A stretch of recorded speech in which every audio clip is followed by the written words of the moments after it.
ଚବିଶ ଘଣ୍ଟା ମଝି ନଦୀରେ ଫସିଥିବା ଯୁବକଙ୍କୁ ଉଦ୍ଧାର କରିଛି ବାୟୁସେନା। ଘଟଣାଟି ମାଲକାନଗିରି ଜିଲ୍ଲା ମାଟାପାକା ଗ୍ରାମ ପଞ୍ଚାୟତ ଅନ୍ତର୍ଗତ କତାମେଟରୁ ଗାଁ ପାଖରେ ଥିବା ସାବରୀ ନଦୀର। ଗତ 2 ଦିନ ପୂର୍ବେ ମାଲକାନଗିରି ବ୍ଲକ ମାଟାପାକା ଗ୍ରାମ ପଞ୍ଚାୟତ ଅନ୍ତର୍ଗତର କତାମେଟରୁ ଗାଁର ଇର୍ମାସୋଡ଼ି ନାମକ ଜଣେ ଯୁବକ ଗୋଟିଏ ଦେଶୀ ଡଙ୍ଗା ସାହାଯ୍ୟରେ ସାବରୀ ନଦୀ ପାର କରି ନିକଟସ୍ଥ ଛତିଶଗଡ଼ ସୀମାନ୍ତରେ ଥିବା ଜଣେ ସମ୍ପର୍କୀୟଙ୍କ ଘରକୁ ଯାଇଥିଲେ। ଫେରିବା ସମୟରେ ନଦୀର ପାଣି ବଢ଼ିଯାଇଥିଲା, ଯଦ୍ୱାରା ଇର୍ମା ଆଉ ନଦୀଟି ପାର କରି ଆସିପାରିଲେ ନାହିଁ। କଷ୍ଟେମଷ୍ଟେ ଗୋଟିଏ ଟାପୁରେ 24 ଘଣ୍ଟା ଧରି ରହିଥିଲେ। ଏହି ସମୟ ଭିତରେ କିଛି ଲୋକଙ୍କ ନଜର ଇର୍ମାଙ୍କ ଉପରେ ପଡ଼ିଥିଲା ଆଉ ସେମାନେ ତୁରନ୍ତ ଯାଇ ଦମକଳ ବାହିନୀଙ୍କୁ ଏ ବିଷୟରେ ସୂଚନା ଦେଇଥିଲେ। କିନ୍ତୁ ଦମକଳ ବାହିନୀ କେତେ ଚେଷ୍ଟା ପରେ ମଧ୍ୟ ତାଙ୍କୁ ରକ୍ଷା କରିପାରିଲେ ନାହିଁ।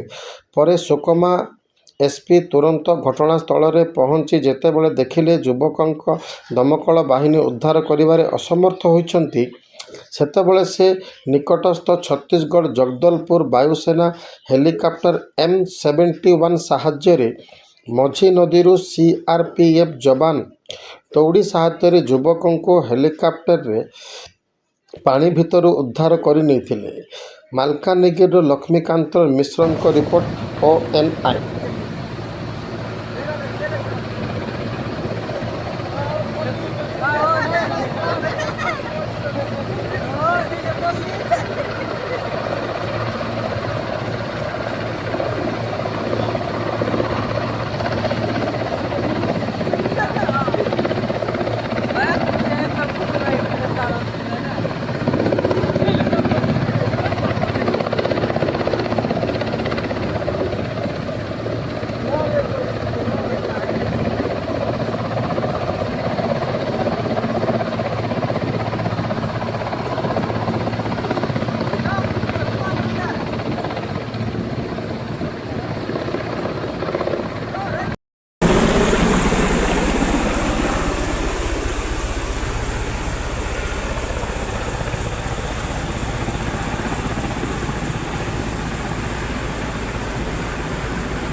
ଦେଖନ୍ତୁ ରେସ୍କ୍ୟୁ କେମିତି କରାହେଉଛି।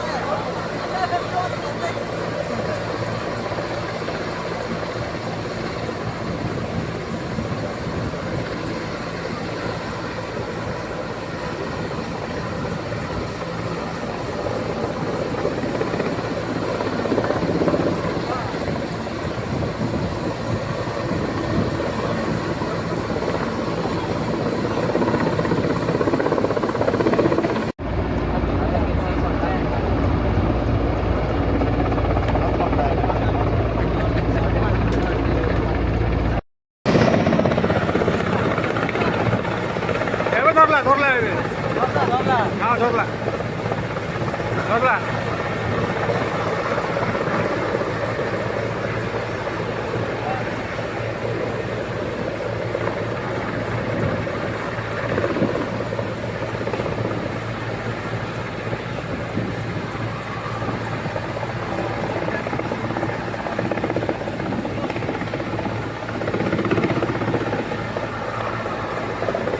ସିଆଡ଼େ ନେଉଛି, ସିଏ ଢେବରେ ନେଉଛି।